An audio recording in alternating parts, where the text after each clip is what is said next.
অসমবাসীদের জন্য সুখবর, অসমীয়া ভাষা এবার ধ্রুপদী ভাষা হিসেবে স্বীকৃতি পেল।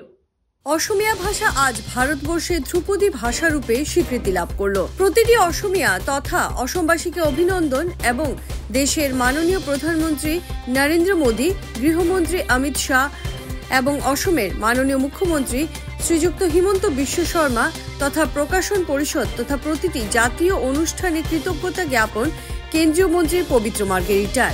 মাতৃভাষা হাজার বছর ধরে শক্তিশালী এবং চিরঞ্জীব করে আজকে এই পর্যায়ে নিয়ে আসার পূর্বপুরুষদের সেবা জানান। নমস্কাৰ, মই পবিত্ৰ মাৰ্ঘেৰিটা। বৰ্তমান আছো এখন কেৰিবিয়ান ৰাষ্ট্ৰ গ্ৰেনেডা নামৰ দ্বীপৰাষ্ট্ৰত, অতি গুৰুত্বপূৰ্ণ আৰু শক্তিশালী গণতান্ত্ৰিক দেশ গ্ৰেনেডাত দুদিনীয়া চৰকাৰী কাৰ্যসূচীলৈ আহিছো কেৰিবিয়ান দ্বীপপুঞ্জলৈ। কিছু সময়ৰ আগতে আমেৰিকা যুক্তৰাষ্ট্ৰৰ পৰা গ্ৰেনেডাত নামি মোবাইলটো খুলি দেখিলো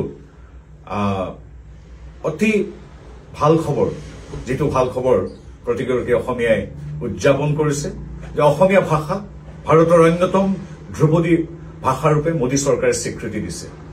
গতিকে প্ৰথমেই আমাৰ দেশৰ মাননীয় প্ৰধানমন্ত্ৰী নৰেন্দ্ৰ মোদী ডাঙৰীয়া, গৃহমন্ত্ৰী অমিত শ্বাহ ডাঙৰীয়া, সাংস্কৃতিক দপ্তৰ তথা অন্যান্য সংশ্লিষ্ট দপ্তৰৰ সকলো বিষয়ববীয়া তেখেতসকলক ধন্যবাদ জনাইছো। আৰু এই গোটেই প্ৰক্ৰিয়াটো ত্বৰান্বিত কৰি তাহানি শিক্ষামন্ত্ৰী হৈ থকাৰ দিনৰ পৰা আজিলৈকে নিৰৱচ্ছিন্নভাৱে এই কামত লাগি থকা অসমৰ মাননীয় মুখ্যমন্ত্ৰী ডক্টৰ হিমন্ত বিশ্ব শৰ্মাকো এগৰাকী কৃতজ্ঞ অসমীয়া ৰূপে মোদী ডাঙৰ পিছতেই তেখেতক আমি ধন্যবাদ জনাইছো।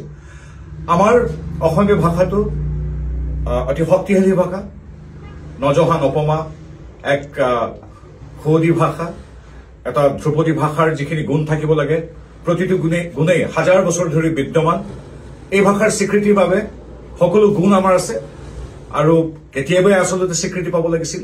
তাৰ বাবে প্ৰয়োজন ৰাজনৈতিক সদিচ্ছাৰ, ৰাজনৈতিক সিদ্ধান্তৰ, আৰু সেয়া কৰি দেখুৱালে আমাৰ দেশৰ মাননীয় প্ৰধানমন্ত্ৰী নৰেন্দ্ৰ মোদীদেৱে।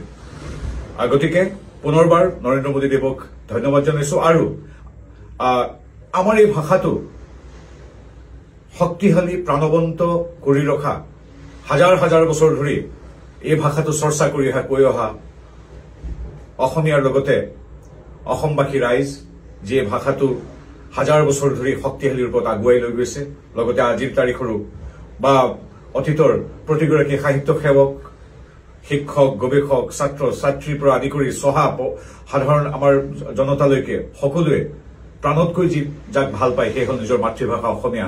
প্ৰতিগৰাকী ব্যক্তিক আৰু হাজাৰ বছৰীয়া আমাৰ ইতিহাসৰ প্ৰতিগৰাকী ব্যক্তিক এই চেগতে এগৰাকী গৌৰৱী সমগোত্ৰীয় অসমীয়া হিচাপে আন্তৰিক কৃতজ্ঞতা জনাইছো, অভিনন্দন জনাইছো প্ৰতিগৰাকী ব্যক্তিক। এ আমাৰ প্ৰাপ্য আছিল, কিছু পলম হল যদিও নৰেন্দ্ৰ মোদী দেৱে আমাৰ ভাষাটোৰ যিটো প্ৰাপ্য স্বীকৃতি সেয়া দিলে আমি কৃতজ্ঞ। পুনৰবাৰ প্ৰতিটো জাতীয় সংস্থা যি আগতেও বিভিন্ন ধৰণৰ দাবী উত্থাপন কৰিছিল, অসম সাহিত্য সভাৰ পৰা অসম প্ৰকাশন পৰিষদলৈকে সকলোলৈকে কৃতজ্ঞতা জনাইছো।